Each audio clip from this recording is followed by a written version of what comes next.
Hello everyone, class 7-এর ভূমিরূপ অধ্যায়টি আমাদের হচ্ছিল। তো তোমাদের গত ক্লাসে পর্বত নিয়ে আমি আলোচনা করেছিলাম। আজকে দুটি ভূমিরূপ বাকি আছে, একটা হচ্ছে মালভূমি আর একটা সমভূমি। তো মালভূমির সংজ্ঞা, বৈশিষ্ট্য, কী কী ভাগ সমস্ত এই বইয়ে রয়েছে। তো কিছুটা একটু গল্পের ছলে আছে, তো আমি তোমাদের বোর্ডে এই সমস্ত বিবরণ পুরো পয়েন্ট বাই পয়েন্ট প্রশ্নসহ আলোচনা করে দেবো যে কী কী আসতে পারে এবং কী কীভাবে পড়তে হবে। ওকে, তাহলে দেখতে থাকো। হ্যালো এভরিওয়ান, ক্লাস 7-এর চতুর্থ অধ্যায় চলছিল আমাদের ভূমিরূপ। তো ভূমিরূপে গত ক্লাসে আমরা পর্বত, সংজ্ঞা, বৈশিষ্ট্য, পর্বতের বিভিন্ন শ্রেণী বিভাগ এগুলো নিয়ে আলোচনা করেছিলাম। ভূমিরূপের দ্বিতীয় যে ভাগটা তোমাদের সিলেবাসে রয়েছে সেটা হচ্ছে মালভূমি বা প্ল্যাটিউ। এটাই আজকে বিশেষ্য হবে, মালভূমি।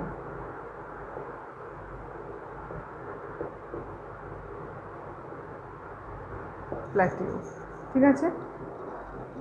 ফার্স্টে দেখো, মালভূমি প্রথম যেটা আমরা পড়বো সেটা হচ্ছে সংজ্ঞা। ফার্স্ট আমরা দেখব মালভূমির সংজ্ঞা। তাহলে পর্বতের সংজ্ঞা কি দেখেছিলাম আমরা, যে 900 মিটারের উঁচু ভূমিরূপগুলোকে বলা হয় পর্বত।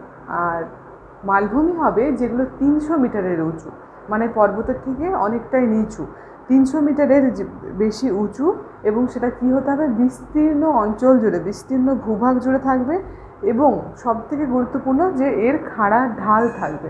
ঠিক আছে, এটা তোমাদের লিখতে হবে, খাড়া ঢাল থাকবে। তাহলে ফার্স্ট হচ্ছে 300 মিটারের উঁচু হবে, 300 মিটারের উঁচু, বেশি উঁচু লিখবে, ঠিক আছে, 300 মিটারের বেশি উঁচু, আচ্ছা, বিস্তীর্ণ, একটা হচ্ছে খাড়া ঢাল, দুদিকে যেন খাড়া ঢাল থাকে, এই ভূমিরূপটাকে আমরা বলবো মালভূমি, রাইট। এরপরে হচ্ছে কতগুলো বৈশিষ্ট্য বলবো। বৈশিষ্ট্যের মধ্যে কি কি তোমরা পড়বে সেটা দেখো। এই বৈশিষ্ট্যগুলোই কিন্তু পর্বত থেকে মালভূমিকে বা সমভূমিকে পার্থক্য করবে, ঠিক আছে। প্রত্যেকটা পর্বতের বৈশিষ্ট্য, মালভূমির বৈশিষ্ট্য পড়িয়ে দিচ্ছি, সমভূমির বৈশিষ্ট্য পড়িয়ে দেব। এই বৈশিষ্ট্যগুলো থেকে কিন্তু পার্বত, মালভূমি আর সমভূমির মধ্যে পার্থক্য করতে তোমাদের হেল্প করবে। তাহলে এটা প্রথম বৈশিষ্ট্য কি হবে, যে 300 মিটারের উঁচু, এটাই হচ্ছে 1 নম্বর বৈশিষ্ট্য। আমি এখান থেকে তোমাদের দেখিয়ে যাচ্ছি, এটা হচ্ছে 300 মিটারের উঁচু, 1 নম্বর বৈশিষ্ট্য। 2 নম্বর হবে এটা বিস্তীর্ণ অঞ্চল জুড়ে অবস্থান করে।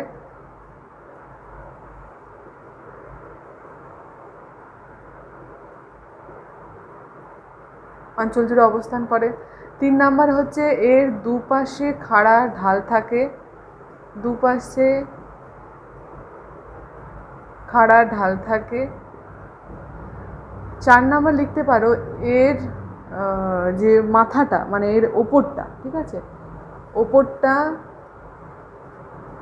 সমতল হতে পারে, ঢেউ খেলানো হতে পারে,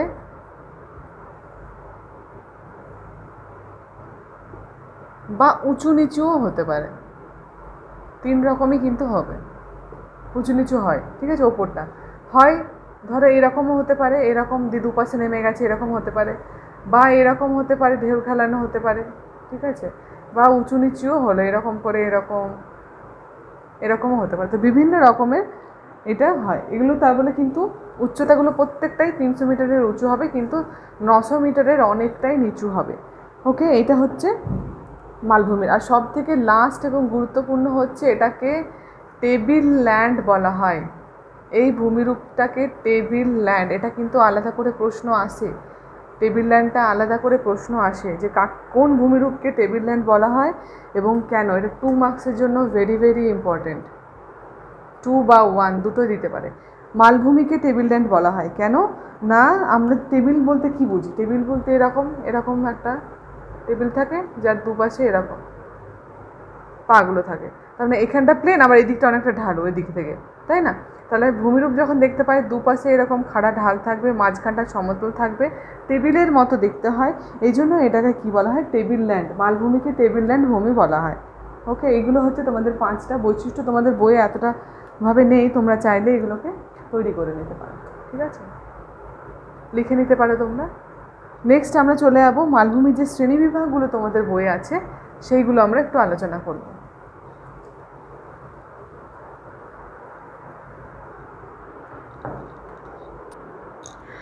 দেখো, মালভূমির শ্রেণীবিভাগগুলোর মধ্যে যেগুলো আছে, পর্বতবেষ্টিত মালভূমি, মহাদেশীয় মালভূমি, লাভাগঠিত মালভূমি, ব্যবচ্ছিন্ন মালভূমি, এগুলো তোমাদের সিলেবাসের মধ্যে রয়েছে।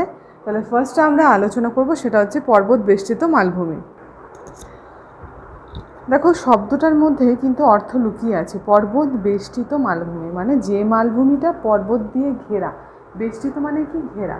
তার মানে এমন একটা মালভূমি আছে যে মালভূমিটা চারিপাশ থেকে পাহাড় থাকবে, চারিপাশে কিন্তু পাহাড় দিয়ে ঘেরা থাকবে, এবং সেই পাহাড়গুলো কি হবে? নবীন ভঙ্গিল পর্বত। ম্যাক্সিমামই কিন্তু এগুলো নবীন ভঙ্গিল পর্বতমালা হয়।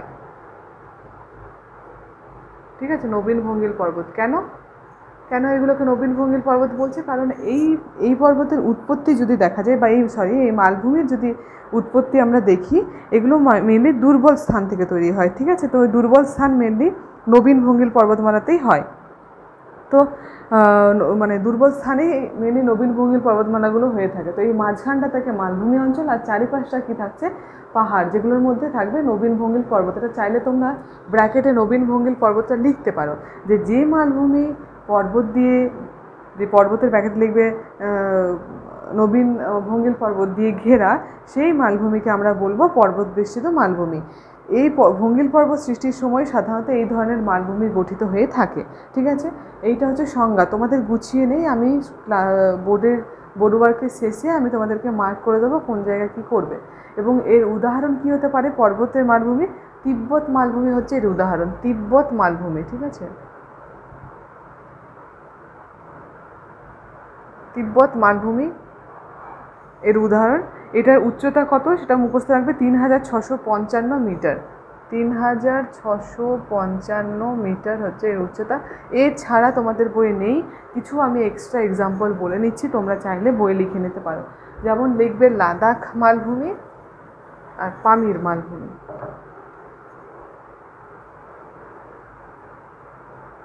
লাদাখ মালভূমি লিখতে পারো, পামির মালভূমি, এই তিনটে তোমরা এক্সাম্পল হিসেবে নিতে পারো। ঠিক আছে, তিব্বত মালভূমি, লাদাখ মালভূমি, পামির মালভূমি, এইগুলো। বাকি আরও আছে অনেক, বলিভিয়া আছে, ইকুয়েডর আছে, প্রয়োজন নেই, তোমরা এই তিনটে লিখে রাখতে পারো। তবে যদিও তোমাদের বইয়ে অনলি দুটো আছে, তিব্বত আর পামিরটা আছে। এই পামিরটাকে বলা হয়, এই পামিরটা খুব ইম্পর্টেন্ট। পামিরটা হচ্ছে এটা পৃথিবীর সর্বোচ্চ, এটা হচ্ছে এর উচ্চতা সর্বোচ্চ। ঠিক আছে, এটা হচ্ছে সর্বোচ্চ মালভূমি। ওই জন্য একে কী বলা হয়? পৃথিবীর ছাদ বলা হয়। পৃথিবীর ছাদ, ছাদ সব থেকে উঁচুতে হয়, ওই জন্য এটাকে বলা হয় পৃথিবীর ছাদ, পামির মালভূমিকে। এটা কিন্তু শর্টের জন্য খুব ইম্পর্টেন্ট। ওকে, চলো নেক্সট আমরা যাব মহাদেশীয় মালভূমি। মহাদেশীয় মানে যেসব মহাদেশগুলো বিস্তীর্ণ অঞ্চল দিয়ে মালভূমি দিয়ে তৈরি বা গঠিত, সেগুলোকে বলছে। যদিও তোমাদের মহাদেশীয় মালভূমির সংজ্ঞা সেভাবে নেই তোমাদের বইয়ের সংজ্ঞাগুলো, তোমরা আমি যখন পড়াবো তখন চেষ্টা করবে সেভাবে লেখার, তাহলে তোমাদের অনেকটা হেল্প পাবে। তো তোমরা এরকমভাবে লিখতে পারো যে যেসব মালভূমি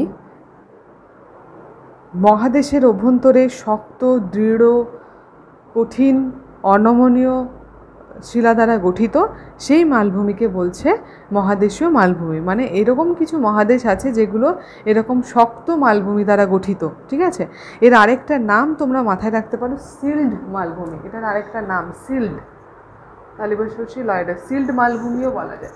ওকে, তো সিল্ড মালভূমির এক্সাম্পল মাথায় রাখতে পারো তোমরা, যেমন দক্ষিণ আফ্রিকার রয়েছে, ঠিক আছে, বা কানাডিয়ান সিল্ড রয়েছে। তো তোমাদের অত ডিটেলসে তোমাদের নেই। যেমন সাইবেরিয়ান সিল্ড হচ্ছে সব থেকে বৃহত্তম। তো তোমরা তোমাদের বই যেগুলো আছে, আফ্রিকার যে মহাদেশীয় মালভূমি, এটা লিখতে পারো, সাইবেরিয়া লিখতে পারো, সাইবেরিয়ান সিল্ড বলে। ঠিক আছে, সাইবেরিয়ান লিখতে পারো, পশ্চিম অস্ট্রেলিয়া বলতে পারো। তো এগুলো হচ্ছে মহাদেশীয় মালভূমির অন্তর্গত। এটা খুব শক্ত হয়, সব থেকে কঠিন দৃঢ় যদি মালভূমি বলে তাহলে হবে মহাদেশীয় মালভূমির। ক্ষয় বহুদিন সময় লাগে হতে। ওকে, সব থেকে পুরনো প্রাচীন মালভূমি কিন্তু হচ্ছে মহাদেশীয় মালভূমি, এটা মাথায় রেখে দিও। নেক্সট আমরা চলে যাবো লাভা গঠিত মালভূমি। এটা খুব ইম্পর্টেন্ট, ভেরি ভেরি ইম্পর্টেন্ট তোমাদের লাভা গঠিত মালভূমি।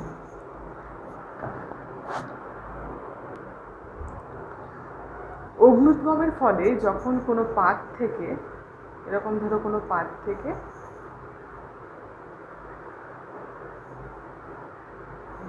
এখান থেকে লাভাটা বেরোচ্ছে। ওকে, এরকম একটা সরু নল রয়েছে,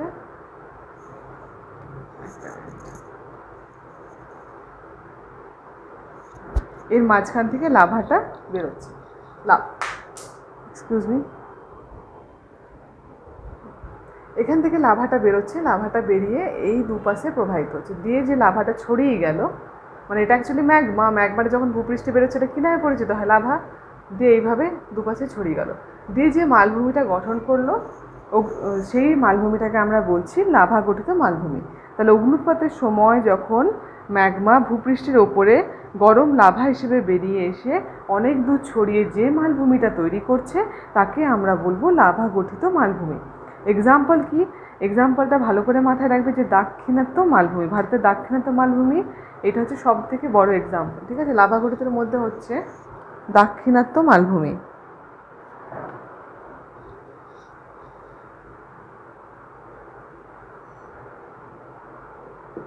দাক্ষিণাত্য মালভূমি সব থেকে বড় এক্সাম্পল। এছাড়াও তোমরা মালব মালভূমি লিখতে পারো, মালব মালভূমি, দুটো করে এক্সাম্পল মাথায় রাখবে।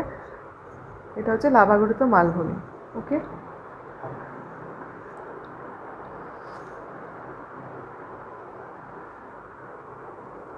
এর আরেকটা নাম মাথায় রাখতে পারো, সঞ্চয়জাত মালভূমি। এটা লাভা গঠিত মালভূমি সঞ্চয়জাত মালভূমি বলা যেতে পারে। ঠিক আছে, আচ্ছা এইটা এর এক্সাম্পল, হ্যাঁ এটা হচ্ছে এর এক্সাম্পল, দাক্ষিণাত্য মালভূমি। আচ্ছা, এটা হয়ে গেল। নেক্সট হচ্ছে ব্যবচ্ছিন্ন মালভূমি। ব্যবচ্ছিন্ন মানে ছিন্ন ভিন্ন করে দেওয়া যেটাকে। ঠিক আছে, এটা কি হয় না, ধরো কোথাও একটা মালভূমি রয়েছে, ধরো এখানে একটা মালভূমি আছে, মালভূমিটা কঠিন ও কোমল দু ধরনের শিলা দ্বারা গঠিত হয়। হ্যাঁ, কঠিনও থাকে কোমলও থাকে। ধরে নাও এখানে এরকম করে দুটো কোমল শিলা রয়েছে, এটাও কোমল, এটা কঠিন, এটাও কঠিন, এটাও কঠিন। তখন কি হবে, কোনো জলধারা মানে যে ক্ষয়জাত শক্তিগুলো, মানে বিশেষ করে নদী, বায়ু, এই ধরনের ক্ষয়ের ফলে কি হবে, বা ওই ধরনের শক্তির ফলে কি হবে, এই যে কোমল শিলাগুলো ক্ষয় হয়ে যাবে, দিয়ে এটা কি দাঁড়াবে, এরকম ধরনের একটা শিলা দাঁড়াবে, যে এই রকম, মানে আমি এটাকে যদি ভালো করে এঁকে দেখাই তাহলে দাঁড়াবে হচ্ছে এরকম ছিন্ন হয়ে গেল। তাহলে মালভূমিটা ছিল এইভাবে আর হয়ে গেল এরকম, তাহলে কি হলো, ব্যবচ্ছিন্ন হলো, একে অপরের থেকে বিচ্ছিন্ন হয়ে গেল। একটা ছবি তোমাদেরকে দেখালাম, এটা হচ্ছে ব্যবচ্ছিন্ন মালভূমি, ওপর থেকে দেখলে এরকম লাগে। এটা কোনো জলধারার দ্বারা এটা ক্ষয় হয়ে গেছে। ঠিক আছে, এটা বিভিন্ন জলধারা গেছে, যেটা ক্ষয় হয়ে গেছে, দিয়ে এইগুলো উঁচু উঁচু অবস্থান করছে এবং এইগুলো নিচু আকারে জলধারা আকারে অবস্থান করছে। তাহলে আগে ভূমিটা পুরো প্লেন ছিল ওপরটা, কিন্তু নদী দ্বারা এটা বিচ্ছিন্ন হয়ে গেছে, দিয়ে এরকম করে একে অপরের থেকে বিচ্ছিন্ন হয়ে গেছে, ওই জন্য এটাকে ব্যবচ্ছিন্ন মালভূমি বলে। ওকে, তো ব্যবচ্ছিন্ন মালভূমির এক্সাম্পল লিখতে পারো যে ভারতের মালনাদ যেটা কর্ণাটকে আছে, বা বুন্দেলখণ্ড, এগুলো হচ্ছে এর উদাহরণ। ঠিক আছে, বুন্দেলখণ্ড,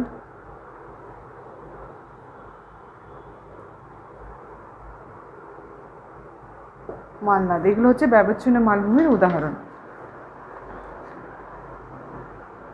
তোমাদের যেটা গুরুত্বপূর্ণ রয়েছে সেটা হচ্ছে ছোটনাগপুর মালভূমি। ছোটনাগপুর মালভূমি হচ্ছে ব্যবচ্ছিন্ন মালভূমির সব থেকে বড় উদাহরণ, ছোটনাগপুর মালভূমি। ঠিক আছে, এটা হচ্ছে ব্যবচ্ছিন্ন মালভূমির সব থেকে বড় এক্সাম্পল। এটা তোমরা কিন্তু মাথায় রাখো, ছোটনাগপুর মালভূমি, যেটা নদী উপত্যকা দ্বারা বিচ্ছিন্ন হয়ে অবস্থান করছে। তাহলে আমাদের মালভূমি মোটামুটি শ্রেণী বিভাগগুলো কমপ্লিট। নেক্সট আমরা সমভূমিতে যাব। নেক্সট আমরা আলোচনা করব সমভূমি বা প্লেনস। এটাকে যদি আমরা সংজ্ঞা হিসেবে দেখি তাহলে হবে যে 300 মিটারের নিচু বিস্তীর্ণ সমতল ভূমিরূপকে সমভূমি বলা হয়। ওকে, এটা হচ্ছে সিম্পল 1 মার্কসের জন্য সংজ্ঞা। আমি সংজ্ঞাটা লিখলাম না, ডাইরেক্ট বৈশিষ্ট্য হতে যাচ্ছি যে বৈশিষ্ট্য কী কী হতে পারে।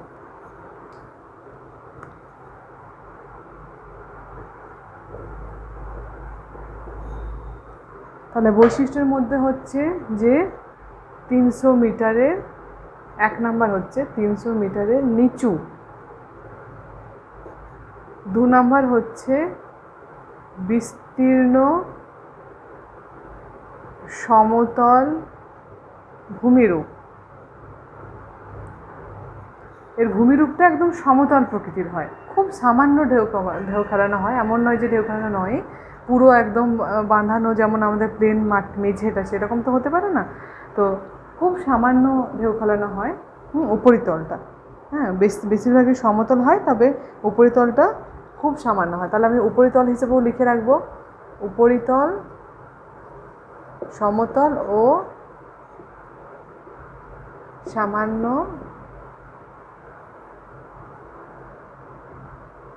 ঢেউ খেলানো। ঠিক আছে,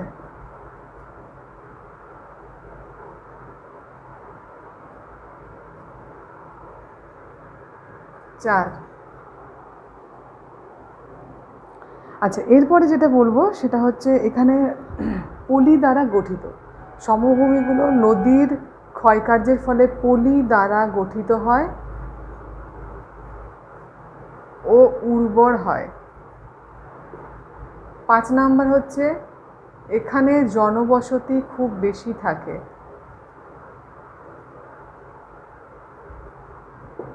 এখানে জনবসতি খুব বেশি। হ্যাঁ, এখানে যেহেতু উর্বর সমতল ভূমি রয়েছে, চাষবাসের জলের সুবিধা রয়েছে ওই জন্য। আচ্ছা, আর বিভিন্ন মহাদেশে খুব বড় বড় আমরা সমভূমি দেখতে পাই, যেমন গঙ্গা সমভূমি আছে। ঠিক আছে, এছাড়াও আফ্রিকাতে নীল নদের সমভূমি আমরা শুনেছি, দক্ষিণ আমেরিকার পেইরি সমভূমি দেখেছি, এগুলো বিভিন্ন সমভূমি। তাহলে এগুলো হচ্ছে কতগুলো ইম্পর্টেন্ট বৈশিষ্ট্য। ঠিক আছে, আচ্ছা, এরপরে হচ্ছে আমরা নেক্সট চলে যাবো এর শ্রেণী বিভাগ। কী কী শ্রেণী বিভাগ আছে সেগুলো আলোচনা করব। তাহলে ফার্স্ট তোমরা দেখতে পাচ্ছ বোর্ডে যে পলি গঠিত সমভূমি প্রথম রয়েছে, তারপরে হচ্ছে লাভা সমভূমি আর লোয়েস সমভূমি। তোমাদের এই 3টে সমভূমি দিয়েছে, আরও অনেক ভাগ আছে তোমাদের সিলেবাসে, 3টে আছে। ওকে, এরপর আমরা চলে যাবো যে পলি গঠিত সমভূমিটা আমরা একটু পড়ব। পলি গঠিত সমভূমি মানে হচ্ছে যখন নদী উচ্চ প্রবাহ থেকে বা উঁচু অঞ্চল থেকে বয়ে আসছে, তখন এই উচ্চভূমি থেকে যেসব পদার্থ ক্ষয়ীভূত হয়ে নিয়ে আসে নিচে নিয়ে এসে ওই ক্ষয়ীভূত যে পলি দীর্ঘদিন ধরে ক্ষয় হয়ে ওই পলি বালি কণাগুলো নিচে সঞ্চিত হয়ে যে সমভূমিটা তৈরি করছে সেটাকে আমরা বলি পলিগঠিত সমভূমি। তোমাদের বইয়ে খুব সিম্পলি লেখা আছে যে নদী, হ্রদ, সমুদ্রে দীর্ঘদিন ধরে পলি জমে পলিগঠিত সমভূমি সৃষ্টি হয়। ঠিক আছে, এটা খুব সিম্পল ওয়েতে লেখা আছে। তোমরা যদি আরেকটু ভালো লিখতে চাও তাহলে এরকমভাবে লিখতে পারো যে নদী বা জলধারার মাধ্যমে উচ্চভূমি ক্ষয় হয়ে সৃষ্ট পলি অন্য স্থানে সঞ্চিত হয়ে যে সমভূমি গঠন করছে তাকে পলিগঠিত সমভূমি বলা হয়। এটা চাইলে তোমরা পজ করে লিখে নিতে পারো। আচ্ছা, পলিগঠিত সমভূমির এক্সাম্পল হচ্ছে আমাদের ভারতেরটাই দেব, সিন্ধু গঙ্গা ব্রহ্মপুত্রের সমভূমি। সিন্ধু গঙ্গা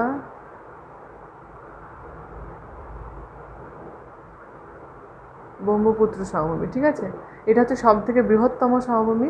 তো এইটাই তোমাদের মাথায় রাখবে, তাহলে তোমাদের মুখস্থ রাখতে অনেকটা সুবিধা হবে। ভারতের সিন্ধু গঙ্গা ব্রহ্মপুত্র সমভূমি। ওকে, নেক্সট হচ্ছে লাভা সমভূমি। লাভা সমভূমি হচ্ছে যে লাভাগুলোতে যে মালভূমিগুলো তৈরি হচ্ছে সেখানে বিভিন্ন ক্ষয়জাত পদার্থ বিভিন্ন ক্ষয় করে বা ক্ষয়জাত যেসব মানে উপাদানগুলো থাকে, যেমন বায়ুপ্রবাহ, জলধারা, সমুদ্র তরঙ্গ, এগুলো থেকে কী হয়, এই সব লাভাগুলো ক্ষয় হয় এবং ক্ষয় হয়ে ক্ষয়জাত পদার্থগুলো এসে একটা জায়গাতে সঞ্চিত হয় যেটা একদম সমতল আকারে অবস্থান করছে বা সমভূমি গঠন করছে, বা লাভাগুলো ক্ষয়ীভূত হয়ে যে সমভূমি গঠন করছে সেটাকে বলছে লাভা সমভূমি।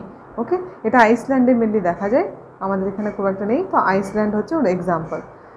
লাস্ট হচ্ছে লোয়েস সমভূমি, যেটা সব থেকে গুরুত্বপূর্ণ। লোয়েস আর পলিগঠিতরা সব থেকে গুরুত্বপূর্ণ। ঠিক আছে, লোয়েসটা হচ্ছে যখন কোনো মরুভূমিতে প্রচুর বাড়ি থাকে এবং বাড়িগুলো কি থাকে, আলগা আকারে থাকে। আলগা মানে একটা কণা থেকে অন্য কণা অনেকটাই আলগা থাকে, মানে ঝুরঝুরে, যাকে বলে এক মুঠো যদি তোমরা তোলো তাহলে এরকম পুরো ঝুরঝুরে আকারে পড়বে, কারণ ওটাতে জল থাকে না। তাহলে কি হয়, যখন কোনো ধরো এখানে একটা মরুভূমি আছে, এটা একটা মরুভূমি, এই অঞ্চলের মরুভূমিগুলো বায়ুপ্রবাহের ফলে অন্য অঞ্চলে এসে জমা হবে। এই যে বায়ুপ্রবাহিত হচ্ছে, একদম সব বালিগুলো উড়িয়ে নিয়ে এসে এই অঞ্চলে সঞ্চিত করছে। এই ধরনের, এটা হয়ে গেল সমভূমি। সঞ্চিত করে পরে এখানে একটা সমভূমি তৈরি করলো, সেইটার নামই হচ্ছে লোয়েস সমভূমি। এই যে বালিকণাগুলো থাকে না, এই বালিকণাগুলোকে, যে শুষ্ক বালিকণা, এগুলোকে লোয়েস বলা হয়। ঠিক আছে, একে অপর থেকে বিচ্ছিন্ন শুষ্ক বালুকণাগুলোকে লোয়েস বলা হচ্ছে। এই লোয়েসগুলোই যখন বায়ুপ্রবাহের দ্বারা উড়ে এসে যে সমভূমি অন্য স্থানে যে সমভূমি তৈরি করছে সেটাকে আমরা বলবো লোয়েস সমভূমি। একটা এক্সাম্পল মাথায় রাখবে, যেটা হচ্ছে গোবি মরুভূমি। আমরা যদি এটাকেই লিখে দিই, এটা হচ্ছে গোবি, এটা গোবি মরুভূমি, এটা হচ্ছে হোয়াংহো সমভূমি। এই গোবি মরুভূমি থেকে সমস্ত বালুকণা বা লোয়েসগুলো বায়ুপ্রবাহের দ্বারা হোয়াংহো যে স্থান, হোয়াংহো সমভূমি তৈরি করেছে। ঠিক আছে, হোয়াংহো নদীর ধারে হোয়াংহো সমভূমি তৈরি করেছে। তো এটা হচ্ছে লোয়েস সমভূমির এক্সাম্পল। তাহলে তোমাদের মোটামুটি এই চ্যাপ্টার কমপ্লিট। এরপরে তোমাদের বইয়ে যে যে ইয়েগুলো আছে সেগুলো আমি তোমাদের মার্ক করে দেবো, এবং তোমাদের বইয়ের শেষে যে পার্থক্য রয়েছে মালভূমি, সমভূমি এবং পর্বতের, সেটা আমি বইয়ে তোমাদের আলোচনা করে দেবো। দেখো, তাহলে তোমাদের বোর্ডে আমি আলোচনা করে দিলাম প্রতিটা সংজ্ঞা, বৈশিষ্ট্য এবং প্রতিটা বিভাগ। তো দেখো কিভাবে সংজ্ঞাটা করবে। এখানে যেটা রয়েছে, এটা হচ্ছে মালভূমির সংজ্ঞা। ঠিক আছে, আচ্ছা, বৈশিষ্ট্যগুলো আমি যেভাবে লিখিয়েছি এখানে অতটা ডিটেলসে নেই, তোমরা এখান থেকে কিন্তু লিখে নেবে পারলে। ওকে, এখানে কিন্তু অতটা ডিটেলস তোমাদের নেই, এখানে অল্প অল্প আছে। যদিও এইটা খুব ইম্পর্টেন্ট বলেছি আমি বোর্ডে, যে টেবিল ল্যান্ডটা খুবই ইম্পর্টেন্ট। এই যে টেবিল ল্যান্ডটা তোমাদের খুবই ইম্পর্টেন্ট, এইটা একটু তোমরা ভালো করে তৈরি করবে।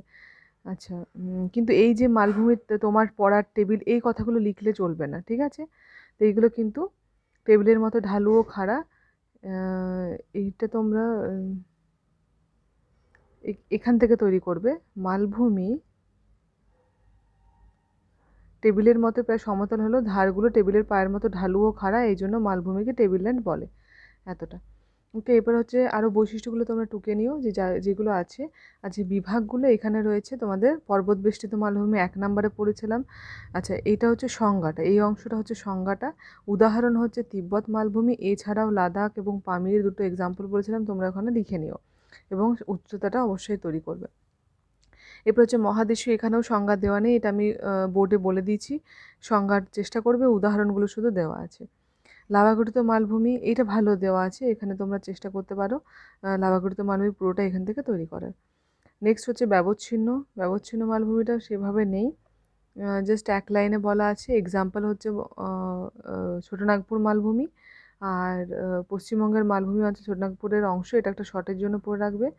ওকে, নেক্সট হচ্ছে পামির, এটা খুব ইম্পর্টেন্ট, ভেরি ভেরি ইম্পর্টেন্ট, লিখে রাখবে। পৃথিবীর সর্বোচ্চ মালভূমি, একে পৃথিবীর ছাদ বলা হয়। কাকে পৃথিবীর ছাদ বলা হয়, কেন কেন বলা হয় না এটা সব থেকে সর্বোচ্চ বলে। ওকে, আচ্ছা, এরপর হয়ে গেল। আচ্ছা, আর ভারতে যদি সর্বোচ্চ বলা হয় তাহলে হচ্ছে লাদাখ মালভূমি সব থেকে, পৃথিবীর হচ্ছে পামির আর ভারতের হচ্ছে লাদাখ। ওকে, এটা হয়ে গেল তোমাদের মালভূমির ডিটেলস। এরপর হচ্ছে সমভূমি। সমভূমির মধ্যে প্রথমে তো আমরা সংজ্ঞাগুলো দেখে নেব। এটা হচ্ছে সংজ্ঞা, এরপরে বিভিন্ন বৈশিষ্ট্য রয়েছে। ঠিক আছে, এটা 5টা বৈশিষ্ট্য আছে, এর থেকেও ভালো করে বৈশিষ্ট্য আমি বোর্ডে লিখে দিয়েছি, তোমরা ওইভাবেও লিখতে পারো। এবং এর ভাগগুলো হচ্ছে এইগুলো: পলিগঠিত, লাভা গঠিত, আর লোয় সমভূমি। আগ্নেয়গিরির লাভা জমে যেটা হয়েছে সেটা হচ্ছে লাভা, এক্সাম্পল দেওয়া আছে। পলিগঠিতরও এক্সাম্পল দেওয়া আছে। এবং লোয় সমভূমি, লোয় সমভূমি মরুভূমির বালি বহুদূরে উড়ে গিয়ে সঞ্চিত হয়ে লোয় সমভূমি হয়েছে, এটা ঠিক আছে। এবং তোমরা একটা এক্সাম্পল, লোয় সমভূমির এক্সাম্পলটা খুব ইম্পর্টেন্ট। ওকে, এটা তৈরি করবে। এরপরে সব থেকে গুরুত্বপূর্ণ যেটা হলো এই চ্যাপ্টারের, যেটা হচ্ছে এই 3টে তুলনামূলক আলোচনা তোমাদেরকে তৈরি করতে হবে: পর্বত, মালভূমি আর সমভূমি। দেখো, পর্বতের প্রথমে এখানে উচ্চতা বলে ড্যাশ দিয়ে দিয়েছে, মালভূমির উচ্চতা বলে ড্যাশ দিয়ে দিয়েছে, আর সমভূমির উচ্চতাটা এখানে মেনশন করে দিচ্ছে। তাহলে এখানে তোমাদের উচ্চতা লিখতে হবে, এটা 900 মিটারের উঁচু হবে, 900 মিটারের উঁচু হবে। এটা হচ্ছে 300 মিটারের উঁচু, 900 মিটারের, এটা চেষ্টা করবে লেখা 900 মিটারের বেশি উঁচু, 300 মিটারের উঁচু, আর এটা হচ্ছে 300 মিটারের কম। বৈশিষ্ট্য, এখানে বলছে চারিদিকে খাড়া ঢাল আছে। আচ্ছা, এখানে আমরা লিখবো এটাও চারিদিকে খাড়া ঢাল আছে, উঁচু নিচু প্রকৃতির হয়, এটাও সেম লিখবে, চারিদিকে খাড়া ঢাল যুক্ত উঁচু নিচু বন্ধুর ভূপ্রকৃতি। ঠিক আছে, আমার জায়গা হলো না, তোমরা এখানে লিখবে উঁচু নিচু বন্ধুর ভূপ্রকৃতি। এটা লিখলাম চারিদিকে খাড়া ঢাল আছে, এটা লিখবে এটা বিস্তীর্ণ সমতল হয়, বিস্তীর্ণ সমতল হয়। ওকে, এরপরে লিখবে মাউন্ট এভারেস্টের সর্বোচ্চ শৃঙ্গ হচ্ছে, পর্বত শৃঙ্গ হচ্ছে মাউন্ট এভারেস্ট। সর্বোচ্চ মালভূমি পামির, জাস্ট একটু আগেই বললাম পামির পৃথিবীর। আর এটা হচ্ছে গঙ্গা ব্রহ্মপুত্র সমভূমির সব থেকে বড় বৃহত্তম। নেক্সট, এই দুটো বৈশিষ্ট্য খালি দিয়ে দিয়েছে। সমভূমিরটা লিখে দিয়েছে উপরিভাগ সমতল ও সামান্য ঢেউ খেলানো হতে পারে। তাহলে পর্বতে আমরা কি লিখতে পারি? উপরিভাগ কি হয়? উপরিভাগ বরফযুক্ত পর্বত শৃঙ্গযুক্ত হয়ে থাকে। তাহলে উপরিভাগ লিখবে উপরিভাগ বরফাবৃত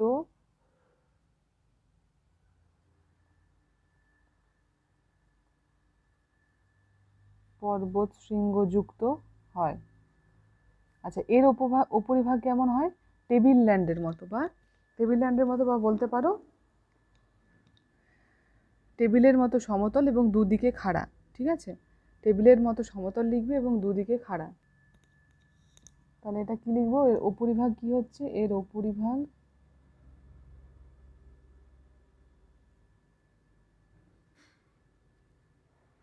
সমতল, একটা লিখে নিতে পারো ঢেউ খেলানো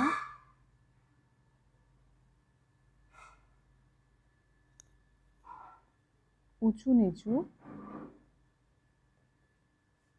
হয় এবং দুপাশ খাড়া। ওকে, প্রকারভেদ, এখানে প্রকারভেদগুলো বলে দিয়েছে লাভাগঠিত পর্বত বেষ্টিত এইগুলো। তাহলে পর্বতের যে ভাগগুলো, আগ্নেয় পর্বত, ঠিক আছে, যে পর্বতগুলোর ভাগগুলো আমরা পড়েছি, স্তূপ পর্বত, ভঙ্গিল পর্বত, ওগুলো এখানে লিখবো।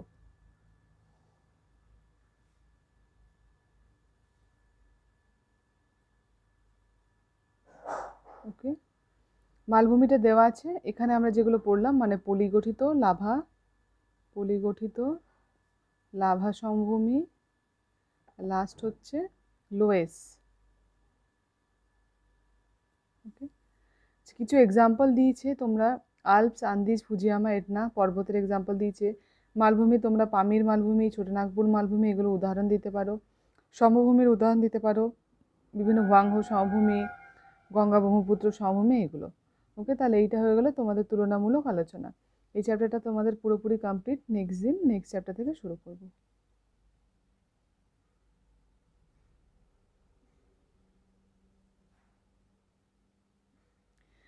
এই চ্যাপ্টারটা এতটাই আজকে হলো, নেক্সট দিন বাকিটুকু আমরা আলোচনা করব।